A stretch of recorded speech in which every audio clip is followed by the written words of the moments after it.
Hello everyone, कैसे हैं आप सब। मैं हूँ Shreya Mehta and I am glad कि आप सब मेरे साथ फिर से एक लाइव सेशन में जुड़ रहे हैं। कुछ और लोगों का थोड़ा सा इंतज़ार करते हैं and then we will start with our interesting live session. आज हमारे साथ कहाँ कहाँ से लोग जुड़े हैं, आप मुझे चैट बॉक्स में लिखकर बता सकते हैं। मेरे सामने मेरा लैपटॉप है जिसमें आपका चैट बॉक्स खुला है और आपके सारे कमेंट्स यहाँ पर मुझे दिख रहे हैं। सो टेल मी, आप लोग कहाँ कहाँ से हमारे साथ जुड़ रहे हैं। Okay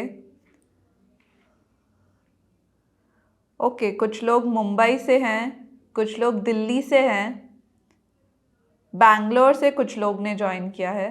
okay, hello everyone, hi hi Ashmita, hi Swati, hi Arjun. Okay, so I think काफ़ी लोग हमारे साथ जुड़ गए हैं। तो सबसे पहले आई एम श्रेया मेहता, मैं एक ट्रेनर हूँ इंग्लिश पार्टनर में और मैं आपके लिए ये लाइव सेशन कंडक्ट करने वाली हूँ। तो शुरू करते हैं हमारे टॉपिक के साथ, लेकिन उससे पहले I audible to you all.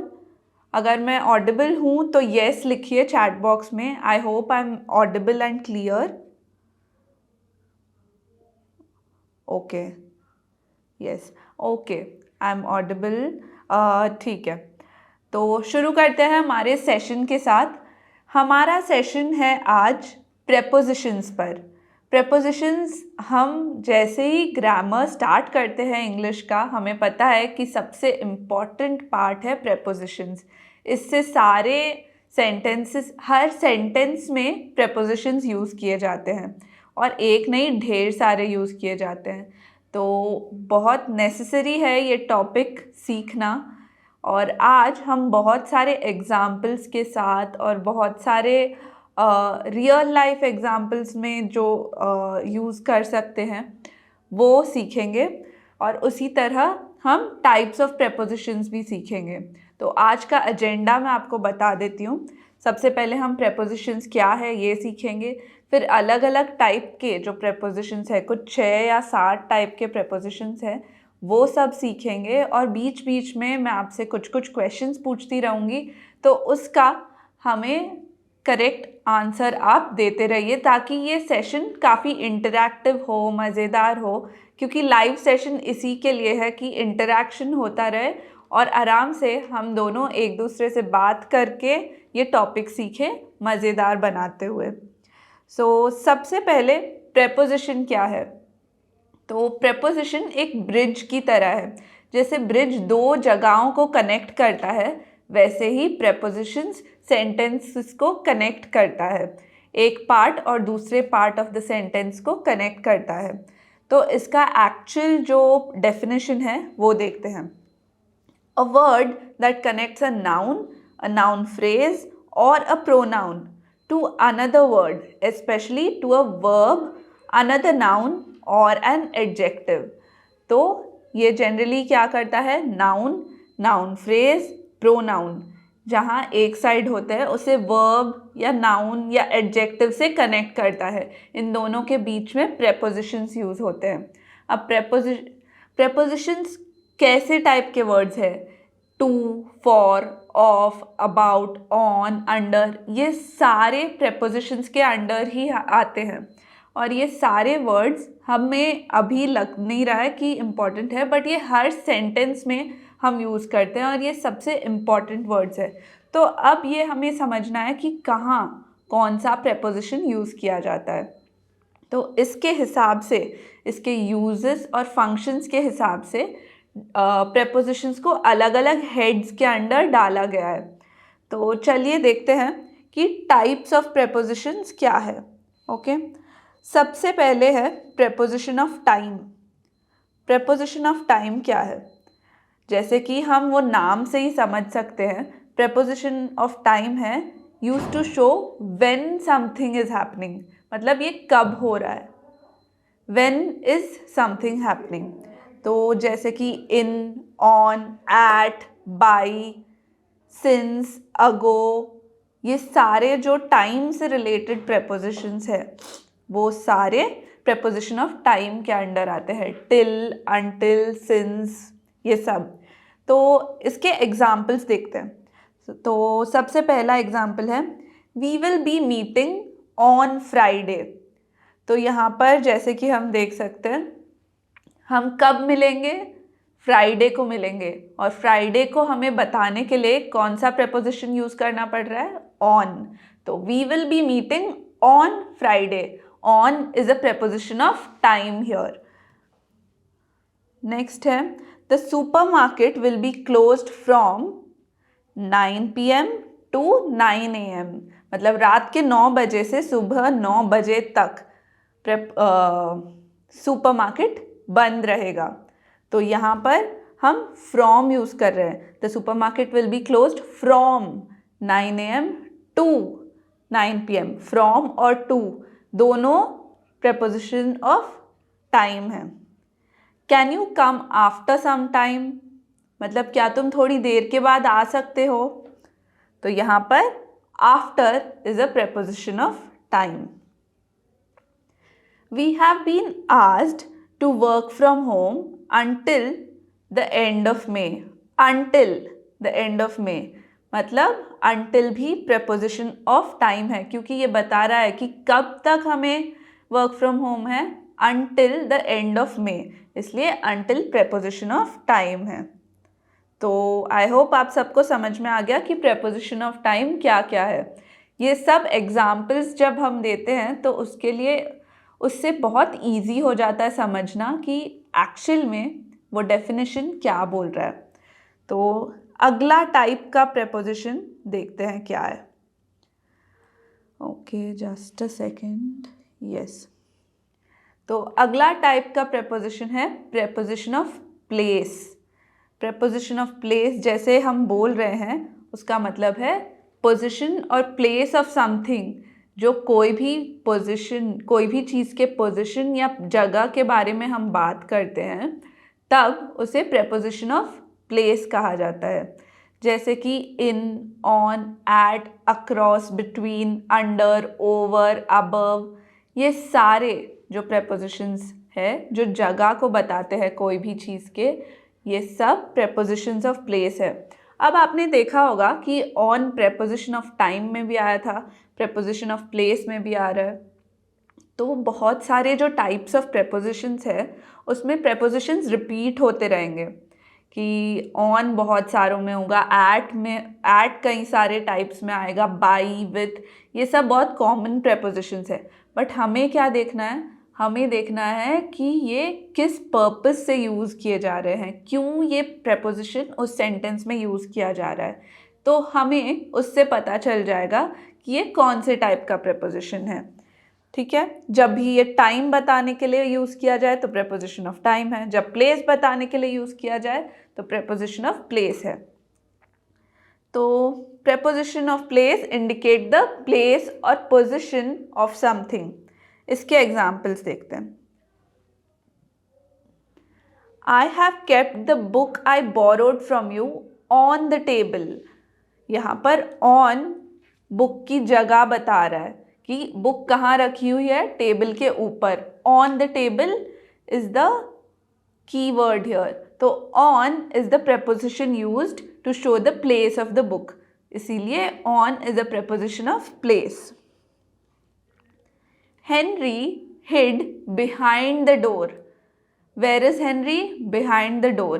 इसीलिए behind is a preposition of place here. The dog jumped over the fence. Over मतलब ऊपर से चला गया. The dog jumped over the fence. Over यहाँ पर preposition of place है. Can you place the red roses in between the white daisies? इसका मतलब है कि आप कुछ रेड रोजेस वाइट डेजीज के बीच में प्लेस कर सकते हैं क्या. तो यहाँ पर हम इन बिटवीन जो यूज़ कर रहे हैं, between is a preposition of place here, क्योंकि हम वाइट डेजीज और रेड रोजेस की जगह के बारे में बता रहे हैं. He was waiting in front of the EB office. यहाँ भी preposition ऑफ प्लेस यूज़ किया जा रहा है। तो अब तक हमने सीखा preposition of time and preposition of place. तो नेक्स्ट क्या है? नेक्स्ट है preposition ऑफ डायरेक्शन।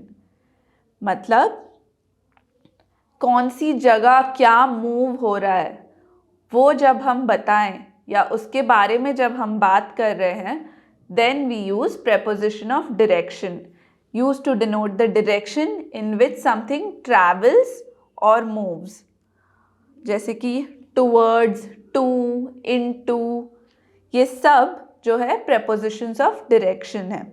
चलिए इसके एग्जाम्पल देखते हैं। The girl ran towards her father the moment she saw him।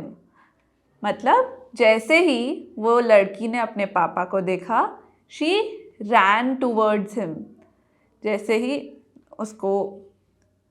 उसने अपने पापा को देखा, she ran towards him। तो यहाँ पर हम डायरेक्शन, जो डायरेक्शन में लड़की मूव कर रही थी उसके बारे में बात कर रहे हैं। तो towards is a preposition of direction। Jerry jumped into the river to help his sister। Where did Jerry jump? Into the river। तो into हम जेरी के मूवमेंट के बारे में बात कर रहे हैं कि किस तरफ गया, into the river। इसीलिए into is the preposition of direction here। Veena passed the book to Priya। The movement of book के बारे में बात कर रहे हैं। किसको पास हुई? प्रिया को। तो to is the preposition of direction here। Okay। Neena lives across the street। Across, where does Neena live? Across the street। ये हम where जब यूज़ करते हैं, where का जो क्वेश्चन होता है उसका जब हमें आंसर देना होता है तब preposition of direction यूज़ किया जाता है। ओके, सो ये थे preposition of direction। अब जाते हैं preposition of location की तरफ। preposition of location क्या है? Preposition of location is employed to denote the location of a particular object। कि कौन से location पे ये particular object है, जब हम उसकी बात कर रहे हैं कि कहाँ है तो हम preposition of location यूज़ करते हैं। जैसे कि Kenny would be staying at his cousin's place for the weekend। मतलब केनी अपने cousin के घर पे रहने वाला है weekend के लिए। तो at यहाँ पर preposition of location है। Kenny would be staying at his cousin's place। जब हम बता रहे हैं कि केनी कहाँ रहने वाला है, at his cousin's place use कर रहे हैं, इसलिए at is a preposition of location। Make sure you keep all the toys back in its place after you play। मतलब खेल कर सारे टॉयज उसकी जगह पर रख लेना। तो in यहाँ पर preposition of location है, in its place। I lay on the floor for a really long time। on भी यहाँ preposition of location है। ओके, तो अब तक हमने इतना फटाफट हमने क्या क्या सीख लिया है? preposition of time, preposition of direction, preposition of location और preposition of place। तो 4 टाइप्स हमने ऑलरेडी सीख लिए हैं, preposition of time, place, direction and location। तो ये तो फटाफट हमें सीखने को मिल रहा है। तो let's move on to the next type. Next है prepositions of spatial relationship। मतलब an object's movement away from the source and towards the source। मतलब अगर मैं इस मार्कर की बात करूं, ओके, अगर ये मार्कर मैं यहाँ से वहाँ फेंकूं तो यहाँ से वहाँ का जो मूवमेंट है या वहाँ से यहाँ का जो मूवमेंट है, सोर्स हम इसे कहेंगे कि जहाँ से स्टार्ट हो रहा है। तो वो मूवमेंट की जब मैं बात करूँ तो हम preposition of spatial relationship की बात कर रहे हैं। तो एग्जाम्पल्स देखते हैं। नव्या sat leaning against the wall। जब हम against, यहाँ पर preposition of spatial relationship है, मतलब वॉल के तरफ नहीं, वॉल के against नव्या बैठी है। The circus was stationed opposite the children's park। Where is the circus stationed? circus कहाँ लगा हुआ है? Opposite the children's park, इसलिए opposite यहाँ पर preposition of spatial relationship है। Lakshmi sat beneath the trees। Where is Lakshmi sitting? She is sitting beneath the trees, trees के नीचे, इसलिए beneath भी यहाँ स्पेशल रिलेशनशिप के बारे में बात कर रहा है। तो ये थे हमारे examples for prepositions of special relationship. अब आगे बढ़ते हैं, देखते हैं कि प्रेपोजिशंस ऑफ मैनर क्या है। ओके, ये हम प्रेपोजिशंस ऑफ मैनर जो है हमेशा हाउ का क्वेश्चन आंसर करते हैं, मतलब how a certain thing happened, कैसे हुआ, जो भी हुआ वो कैसे हुआ या कैसे किया गया है, how a certain thing has happened और how it is done. Okay, तो ये भी, इसमें भी कुछ वर्ड्स है जैसे by, with, on, like, as, ये सारे प्रेपोजिशंस ऑफ मैनर है। तो प्रेपोजिशंस ऑफ मैनर जो है उसके अंदर दो टाइप है। सबसे पहला है preposition of form. Preposition of form में बाय और विथ आता है।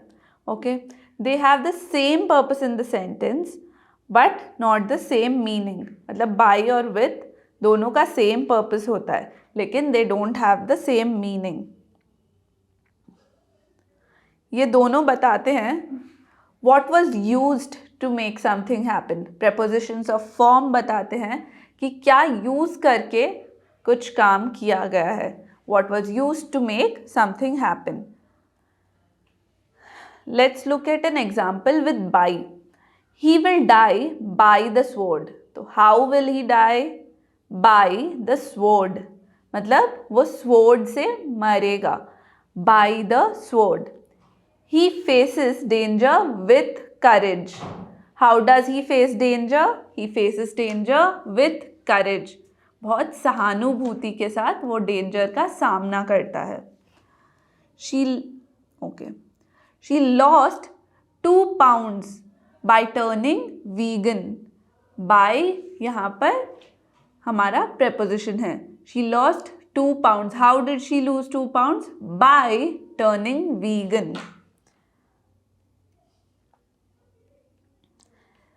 They went through the blizzard with courage। They went through the blizzard। How did they go through it? With courage। तो यहाँ by और with हमें समझ में आ गया। अब प्रेपोजिशन ऑफ फॉर्म हो गया। दूसरा टाइप है प्रेपोजिशन ऑफ मेथड। इसमें आता है as if, like, on, as. These show the method with which something was done.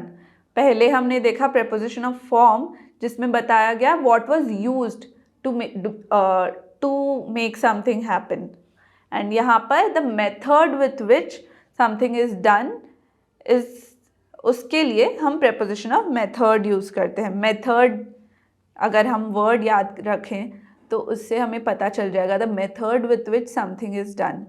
Okay, she spoke as if she was the head of the team, मतलब उसने वो ऐसे बात कर रही थी जैसे she is the head of the team. As if यहाँ पर प्रेपोजिशन ऑफ मेथड है। He acted like there was no other option। वो ऐसे एक्ट कर रहा था कि जैसे कोई और ऑप्शन है ही नहीं। Like यहाँ पर preposition of method के अंदर आएगा। They travelled on foot। How did they travel? They travelled on foot। तो on यहाँ पर preposition of method है। I have worked as a teacher and a counselor। as यहाँ पर preposition of method है।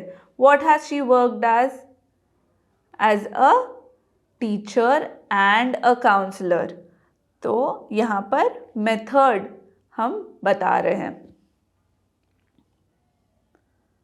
तो इसमें हो गया prepositions of form and preposition of method. These were under prepositions of manner.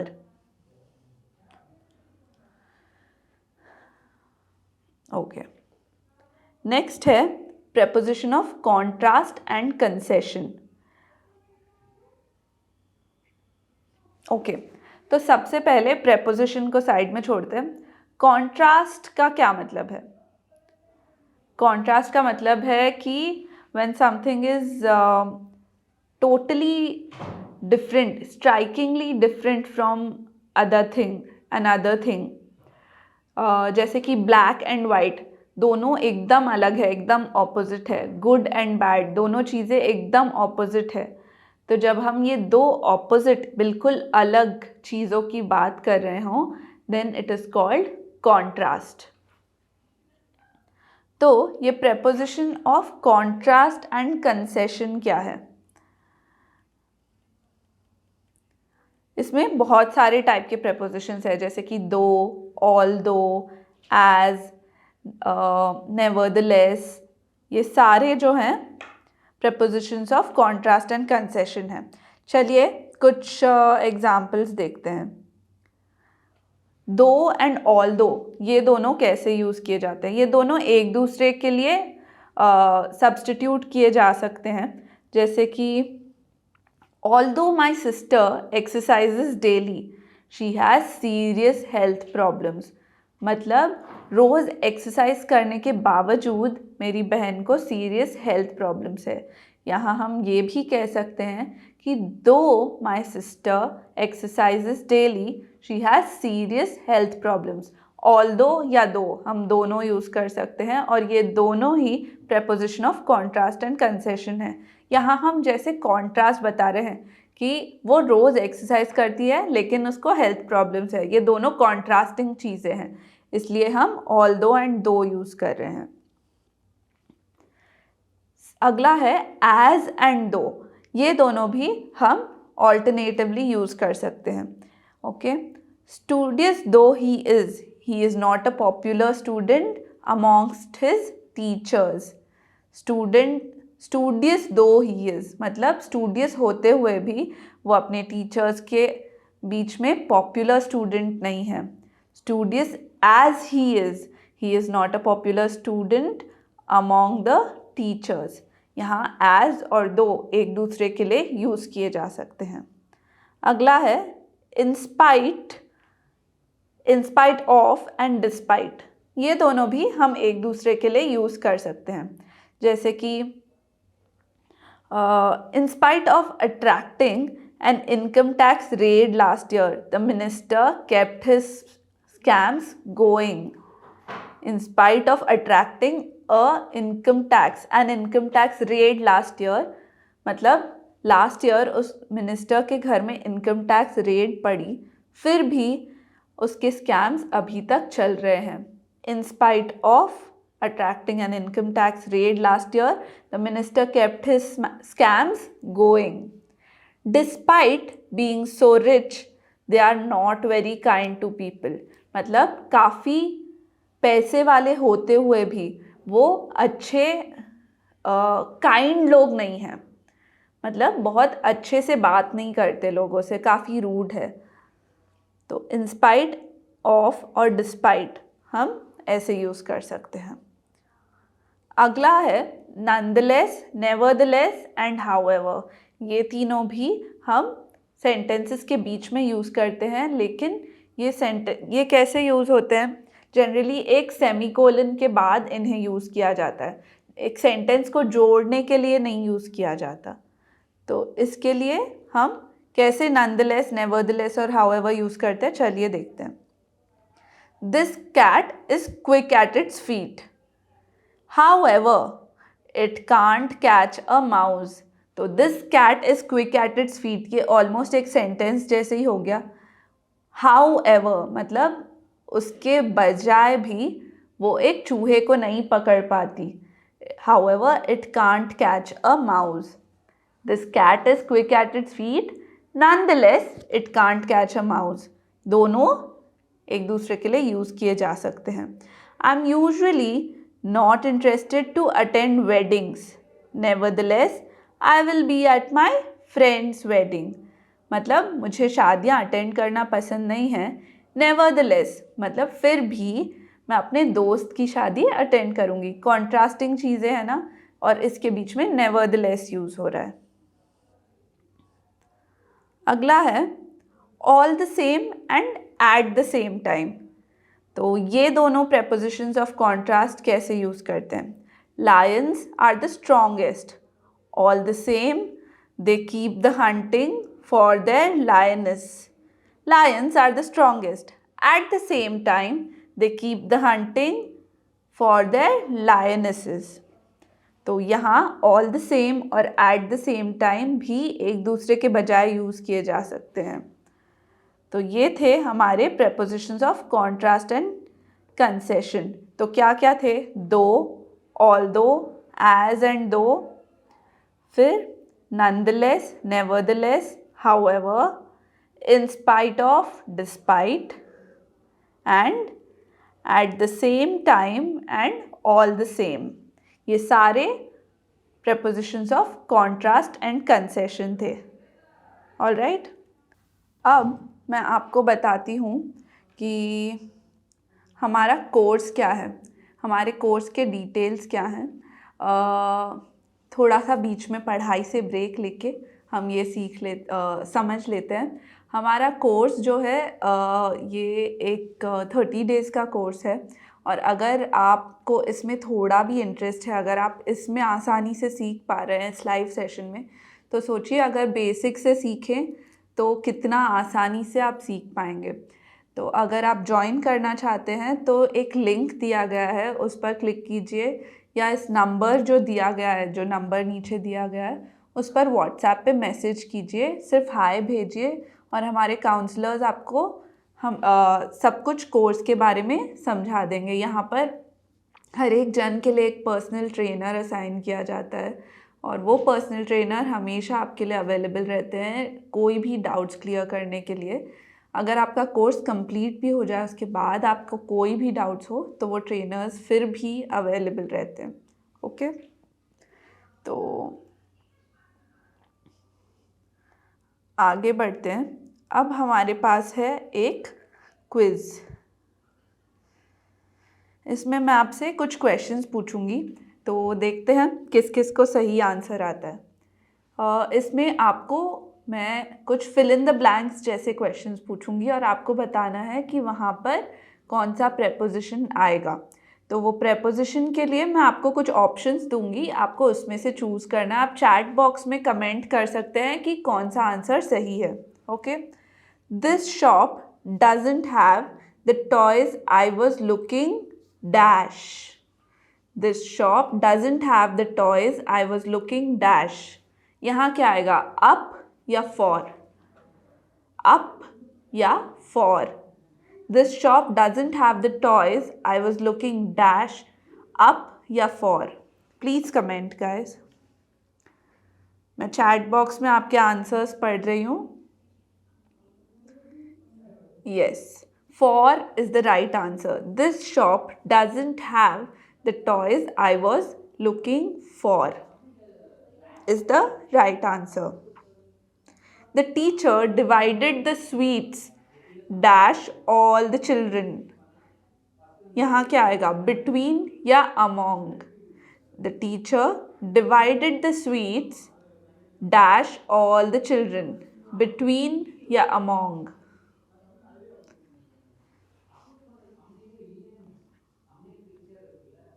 या बिल्कुल सही, यहाँ आएगा among all the children.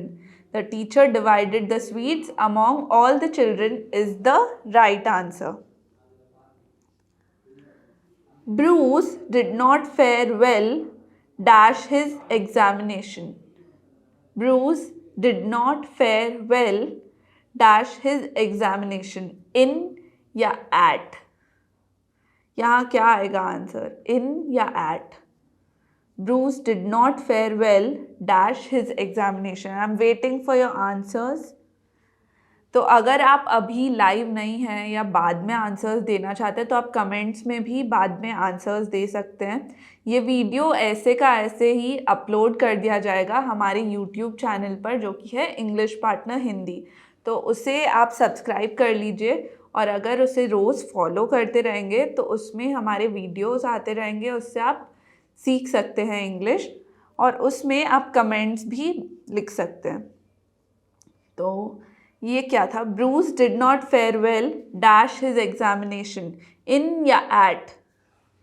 Yes, Bruce did not fare well in his examination is the right answer. Very good, guys. Everyone has got the right answer. The dog is grateful dash its owner, to या for? The dog is grateful dash its owner, to या for? क्या आएगा यहाँ पर?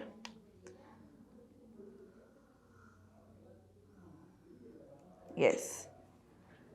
यहाँ पर to नहीं आएगा guys. The dog is grateful for its owner is the right answer.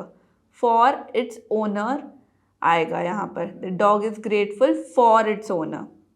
My brothers anniversary is dash 5th November। On या इन?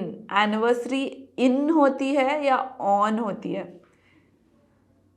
My brother's anniversary is dash 5th November.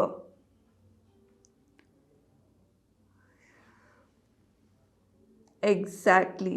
ये सबको अच्छे से आता है। My brother's anniversary is on 5th November is the right answer. The boy dash the store is quite young. At या on? The boy dash the store is quite young. At या on? The boy, yes, the boy at the store. At is the right answer. On नहीं आएगा यहाँ पर। The boy at the store is quite young. Mahatma Gandhi was born dash 2nd October. On या in? Mahatma Gandhi was born dash 2nd October. On या in? इसमें क्या answer आएगा? Yes, Mahatma Gandhi was born on 2nd October is the right answer. Everyone has got this one right.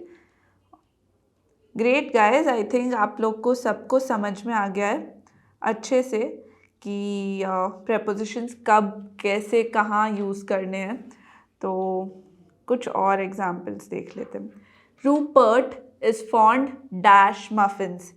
OF single F या OFF? Rupert is fond dash muffins. Of या OFF off? Yes, यहाँ पर single F वाला of ही आएगा। You are totally correct. Rupert is fond of muffins. The dog jumped dash the sofa. On the sofa या in the sofa? The dog jumped on the sofa या in the sofa? क्या सही answer है?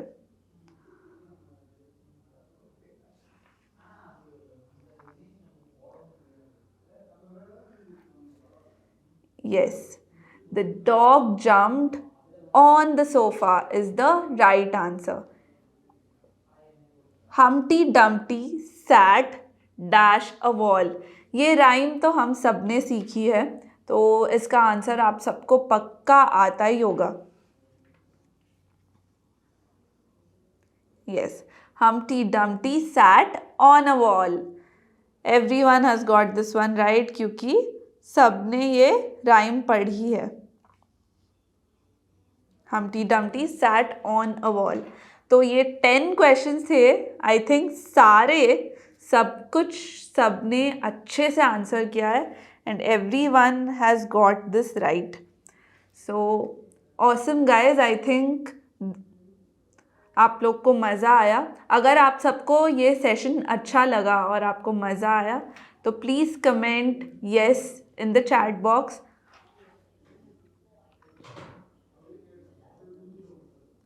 Great learning session. Thank you.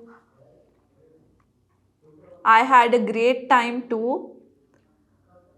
बहुत ही अच्छा session हुआ और अच्छे अच्छे आंसर्स मुझे मिल रहे थे, इसलिए मुझे भी काफ़ी इंटरेस्टिंग लग रहा था ये सेशन.